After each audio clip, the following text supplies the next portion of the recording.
La plupart des clones ne rêvent que de ça, se battre, et même quand ils sont en retraite. Mais une chose est sûre, devenir un Jedi est la chose la plus improbable qui peut leur arriver.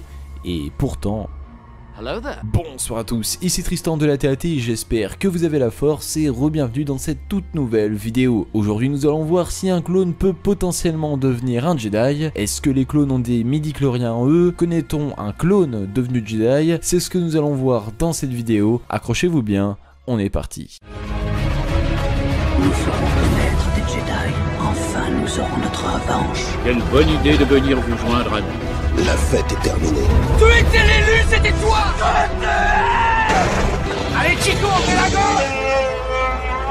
Il faut bien que je vous sente ici. Je ne te décevrai pas. Non. Laissez pas. Fais-le. Ou ne le fais pas. Et il n'y a pas de... C'est un piège. Dis à ta sœur que tu avais raison. Quelle bonne idée de venir vous joindre à nous.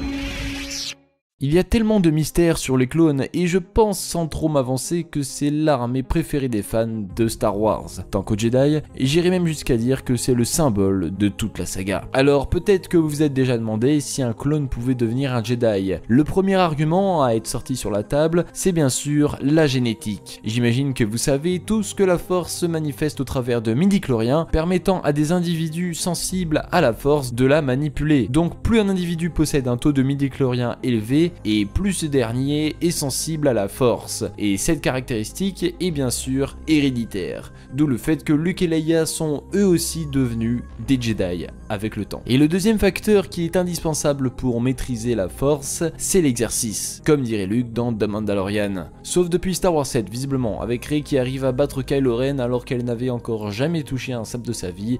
Mais bon. Mais là, nous entrons peut-être dans un domaine plus délicat, je pense. Et vous n'êtes pas censé ignorer que les clones possèdent tous le même ADN, celui de Jango Fett. Et sachez bien que l'ADN est présent dans notre corps, mais surtout dans le sang. Donc logiquement, si Jango Fett n'était pas sensible à la force, les clones ne devraient pas l'être non plus. À présent, est-ce que vous connaissez l'histoire de Glitch, le soldat clone qui croyait en la force? Contrairement à ses camarades, Glitch se sentait différent et était certain d'avoir une affinité avec la force. Pendant la guerre des clones, il part en mission avec tout un escadron dans le but de trouver l'artefact Sith antique, le gant de Kresh. En gros, c'est un gant qui, lorsque vous le portez, empêche toute personne de vous toucher, sauf si vous lui en donnez l'autorisation. Bon, c'est légende hein, pour info. Lors de cette mission, Glitch, les autres clones et les Jedi qui les ont accompagnés se posent pour dormir comme il fait nuit. Pendant la nuit, Glitch parle avec l'un des Jedi et évoque la possibilité pour un clone d'utiliser la force. Leur conversation est vite interrompue par une attaque des Death Watch qui cherchent à s'emparer de l'artefact. Les Mandaloriens prennent le dessus, malheureusement, et Pre Vizsla menace Glitch de tuer un Jedi s'il ne se rallie pas à sa cause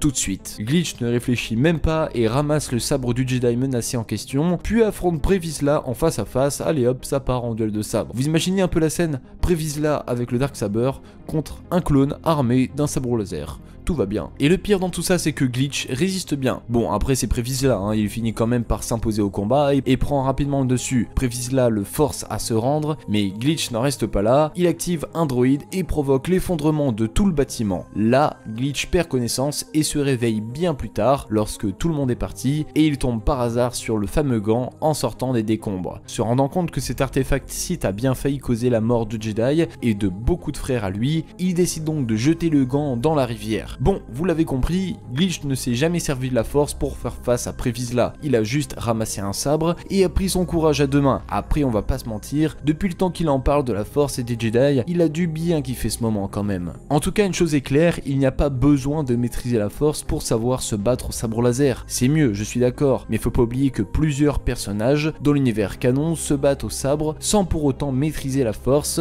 et Grievous en est le premier exemple. Pareil pour Finn, Ben le calme rapidement. D'ailleurs, faut dire que même le Stormtrooper le défend. Bon ok, mauvais exemple, mais on pourrait citer la majorité des utilisateurs du Darksaber, ou encore Shiru Timui dans Rogue One. Bon, c'est quand même un utilisateur de la force, mais je suis sûr que si on lui donne un sabre, il ferait un ravage. En tout cas, à part Grievous et les Mandaloriens, c'est compliqué d'apprendre à se battre au sabre laser sans connaître la force. Donc pour un clone ça s'annonce très difficile, surtout qu'en plus on ne leur laisse même pas le choix. On fait bien comprendre aux clones qu'ils ont été créés depuis le début pour se battre contre l'armée séparatiste et pas autre chose. Ils n'ont pas le droit, mais c'est peut-être parce que justement les clones ne sont pas sensibles à la force. Pourquoi ne pas avoir cloné une armée de Mace Windu dans ce cas, me direz-vous? Et puis leur caractère va avec. À part Glitch, les clones n'ont pas la mentalité d'un Jedi. Ce sont tous des soldats. Donc si un clone espère devenir un Jedi, même avec toute la bonne volonté du monde, j'ai bien peur que ça ne soit compromis. Après sait-on, impossible n'est pas français, mais un Stormtrooper là c'est pas la même chose puisque chaque soldat a une génétique différente. Donc Finn peut tout à fait devenir un Jedi et c'est d'ailleurs ce qu'on utilise depuis le début, à voir au prochain spin-off.